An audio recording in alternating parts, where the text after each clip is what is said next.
மணிகண்டன் வணக்கம்.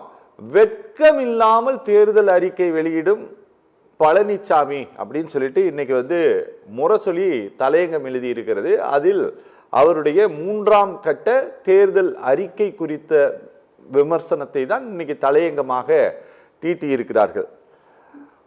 முதலமைச்சரும் தொடர்ச்சியாக இந்த விஷயங்களை பேசிக்கொண்டே இருக்கிறார். அந்த அறிக்கை குறித்த விமர்சனத்தையும் முன்வைத்துக் கொண்டிருக்கிறார். திரு எடப்பாடி பழனிசாமி சொல்லியிருக்காரு, 5000 ரூபாய் இல்ல சூப்பர் ஹிட் கிடையாது, நாங்க அறிவித்திருக்கக்கூடிய 10,000 ரூபாய் தான் சூப்பர் ஹிட்னு சொல்லிட்டு. நிஜமாலுமே இந்த 10,000 ரூபாய் அறிவிப்பு கிராமம் அளவிற்கு சென்று சேர்ந்திருக்கிறதா மணி? சார், முதல்ல வெட்கம் இல்லாமல் அப்படிங்கிற வார்த்தையை முரசொலி சொன்னா முதலமைச்சர் திரு ஸ்டாலின் சொன்னான்னு அர்த்தம். அப்போ வெக்கமே இல்லாம மிஸ்ஸாவில அடி வாங்கி எமர்ஜென்சி அனுபவிச்சு இந்திரா காந்தியை திட்டி ஒரே மாசத்துல போய் நேருவின் மகளே வருக நிலையான ஆட்சியர்கள் காலில் விழுந்து கெஞ்சி கூட்டணி வச்சு, அதாவது இன்றைக்கு கூட்டணி ஆட்சி இல்லன்னு சொல்லக்கூடிய ஸ்டாலின் 1980 112 மட்டுமே திமுக ஏன் போட்டிட்டது? அதாவது கூட்டணி ஆட்சிக்கான வாய்ப்பை தமிழ்நாட்டில் அனுமதிச்சு திமுக தானே. அப்போ அந்த திமுக வெக்கமான ரோசம் எதுவுமே இல்லைங்க. அதாவது நீட் தேர்வை பத்தி உதயநிதி பேசும்போது சொன்னாரு, வெக்கமான ரோசம் இல்லைன்னு சொல்லி அதிமுக சொன்னாரு. உண்மையில் அவர்களுக்கு இருந்திருந்தா நான் 505 வாக்கு கையில வச்சுக்கிறேன். திமுக சேர்ந்தவங்க திரும்ப சைதை சாதிகள் எல்லாம் பொய் பேசுறாங்க. 30% வாக்குறுதியை கூட நிறைவேற்றாமல் 505ல எல்லாமே நிறைவேற்றியும் சொல்லி உண்மையில கையில வச்சுக்கிற ஆதாரமா பொய்ய பேசுறாங்க. தமிழ்நாட்டு மக்களை வடிகட்டியும் முட்டாள் நினைக்கிறாங்க. அதாவது மாணவர்களுக்கு கல்வி கடன், விவசாய கடன் இதெல்லாம் ஏன் பண்ணல? ஆனமலை நல்லாரு 63 வருஷமா சொல்றீங்க வாக்குறுதியில, ஏன் நிறைவேற்றல? இதை கேட்ட பதிலே இல்லை. கேரள முதலமைச்சரை 2-3 முறை பார்த்த ஸ்டாலின், அங்கே 2 நாள் தங்கியிருந்த ஸ்டாலின், ஒரு முறை ஏனும் ஆனமலை நல்லாறு குறித்து ஏன் பேசவே இல்லை? பேசும் செய்தி வந்துதான். அப்ப ஏன் தேர்தலுக்கு சொன்னீங்க? எப்ப நிறைவேற்ற போறீங்க? அப்ப 2026 இதே சொல்ல போறீங்களா? அப்ப யார் காலையில போக்குத்து போறீங்க?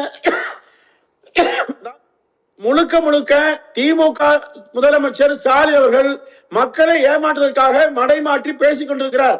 இவரால் 5000 தர முடியும் சொன்னால் அதிமுகவில் 10,000 தர முடியும். ஏன் முடியாது? அதாவது இவர் அப்ப காசு தராரு. உதயம் சொன்னாரு இல்லையா, அப்ப காசு தராரு.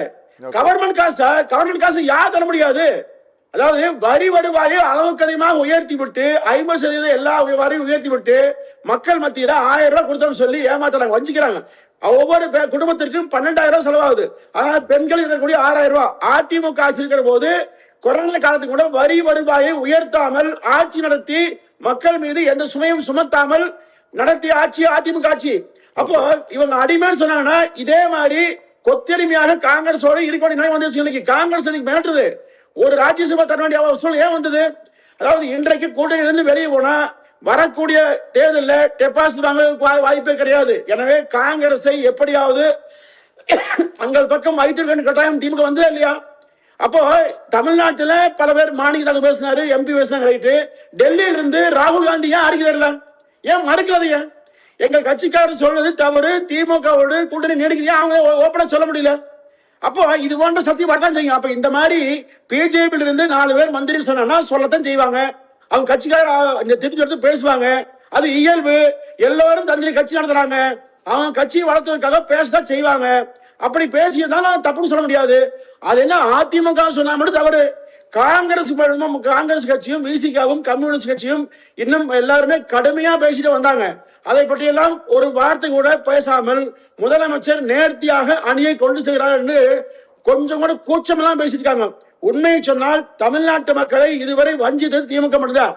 திமுக ஒரு முறை வெல்லும், அது அதிமுக செய்யறது தவறால் மறுமுறை வெல்லாது. இனிமேல் 26 இருந்து திமுக வெல்லாது. தீய சக்தி திமுகவை வேரோடும் வேரடி மண்ணோடும் அழிப்பதற்கு பிஜேபி மட்டுமல்ல யாரோடு வேண்டுமானாலும் அதிமுக கூட்டு வைத்துக் கொள்ளும்.